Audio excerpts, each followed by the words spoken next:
ఇక డీటెయిల్స్ చూస్తే 10వ తరగతి వార్షిక పరీక్షల ప్రారంభమైన నేపథ్యంలో హనుమకొండ జిల్లా కలెక్టర్ చాహత్ బాజ్పేయి పలు పరీక్షా కేంద్రాలను ఆకస్మికంగా తనిఖీ చేశారు.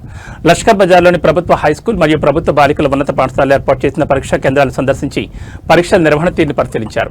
పరీక్షలకు హాజరైన విద్యార్థుల వివరాలను అడిగి తెలుసుకున్నారు. అలాగే విద్యార్థులకు త్రాగునీటి సౌకర్యం, పరిశుభ్రమైన పరిసరాలు, టాయిలెట్ వస్తువులు వంటి ఏర్పాట్లను కలెక్టర్ పరిశీలించారు. పరీక్షా కేంద్రాల్లో ఏర్పాటు చేసిన సీసీ కెమెరాల పనితీరును కూడా తనిఖీ చేశారు. విద్యార్థులకు ఎలాంటి ఇబ్బందులు కలగకుండా అన్ని ఏర్పాట్లు చేయాలని అధికారులను జిల్లా కలెక్టర్ ఆదేశించారు. పరీక్షలను పకడ్బందీగా పారదర్శకంగా నిర్వహించాలని సూచించారు.